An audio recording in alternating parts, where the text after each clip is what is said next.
So yesterday morning, we did make a video talking about the Buffalo Sabres and how they were on the cusp of buying out one of the most expensive and overpaid contracts in the NHL. Jeff Skinner's $9 million AAV deal.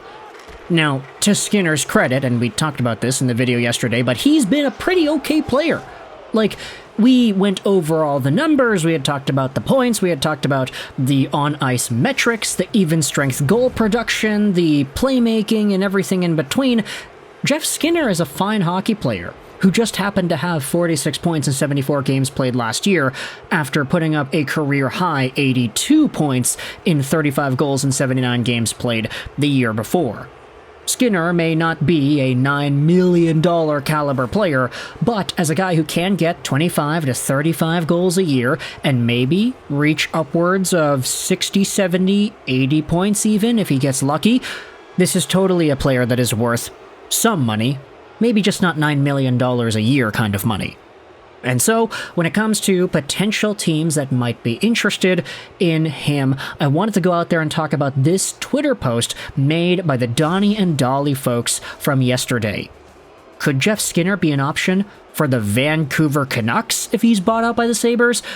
Rick Dhaliwal talks about this, Zadorov, and Joshua in our opening segment.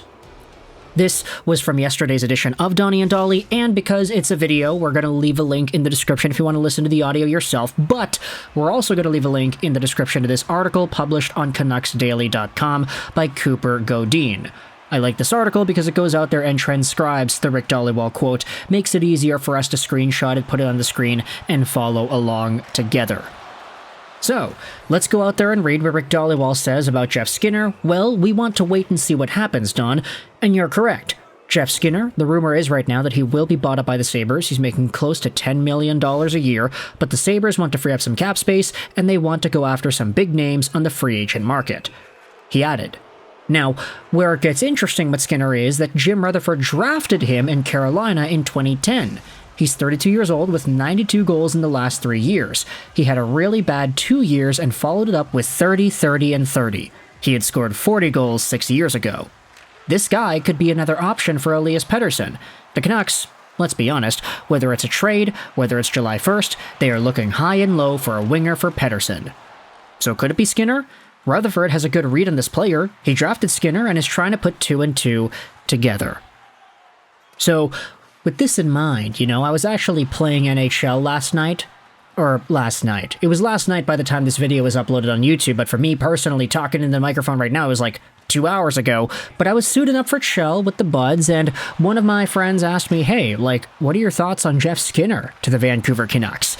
And admittedly, I didn't really tune in too much to the Twitter sphere before we were talking about it, so the idea of Skinner being a Vancouver target, if he were to be a bought-out free agent at maybe $5 million, $6 million bucks a year, I was kind of like, okay, that's actually a pretty good name.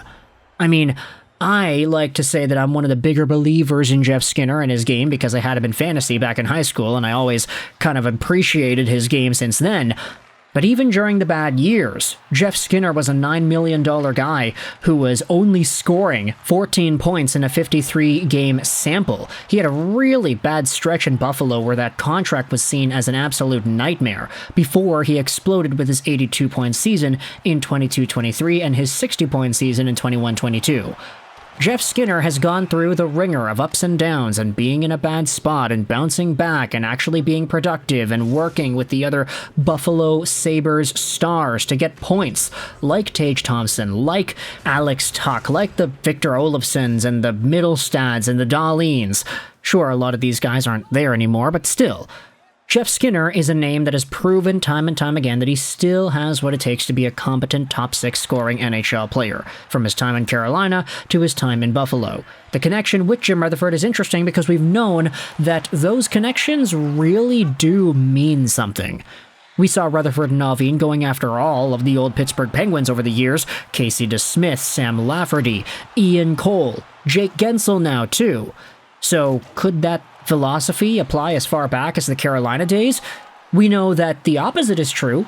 Jim Rutherford traded Brandon Sutter away twice, I'm pretty sure. Or was there a third time in there? No, I'm misremembering that. But Jim Rutherford is not afraid to revisit success stories of his past, and Jeff Skinner could very well be one of those guys. I mean, Jeff Skinner, when he was a Carolina Hurricane, immediately popped off onto the scene with a 30-goal, 60-point season immediately after getting drafted. I mean, he was great early on in his career. And nowadays, while Jeff Skinner may not be the best defensively, he does not play well in his own zone and off the puck, he is an offensive dynamo that can create some really good opportunities for his teammates, and he can put the puck in the back of the net too. Give him some time, give him some space. Honestly, I see a lot of the vintage Brock Besser in what we've seen out of Jeff Skinner these past few years. Maybe not as dynamic, but still sort of in that similar mold, where Skinner can just walk in and snipe a goal if he has the space. He can set himself up for one tees. He's a very versatile offensive contributor, and that's the kind of guy that I think, if Elias Pettersson is playing with him, you could have some pretty good success. We had just seen the Vancouver Canucks trade away Ilya Mikheyev with some salary retained, so the team is opening up some money.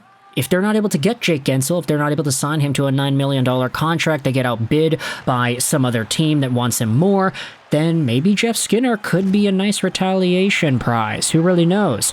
Heck, if the Vancouver Canucks are able to free up even more money, they get some of these other guys signed, but they lose out on some of the more expensive pieces that they could bring back. They don't sign Zadorov, they don't sign Joshua. Of course, they let Lindholm go. If they have enough money, why not go out there and target two of these top forwards in the 24 free agency class? Jake Guentzel and Jeff Skinner, or try to make a trade for somebody else with salary retained or whatever. Like, obviously the options are limitless when you have money, but the Vancouver Canucks will need to do some serious heavy lifting with their salary cap structure if they wanted to explore getting multiple top-tier forwards. But either way, if it's not Jake Guentzel, could Jeff Skinner be that guy?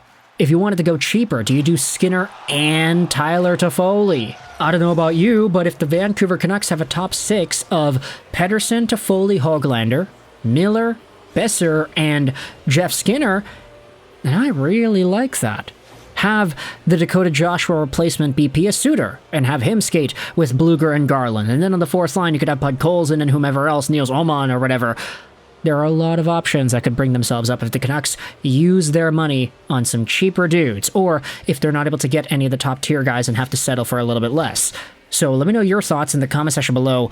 If Jeff Skinner does become a free agent on the market, what are your opinions about the Vancouver Canucks potentially being a team that looks to get his services on their squad? Is this a name that you're interested in if you're a Vancouver Canucks fan? For me personally, there's a big enough argument that says it would be a good idea. But, of course, the comment section on YouTube exists for a reason. I want you to let me know your thoughts in the comment section below. Skinner, Vancouver, yay or nay if you're a Buffalo Sabres fan. What do you have to say about this guy, and what extra thoughts do you have about him that you feel should be noted here? We're expansion bros, right? Vancouver, Buffalo, 1970, first NHL season. There's a little bit of a connection there, so I think it would be nice to see that manifest itself in some positive and friendly discussion online. Let me know your thoughts in the comment section below about the idea of Jeff Skinner over to the Canucks. I hope you enjoyed this video. And bye.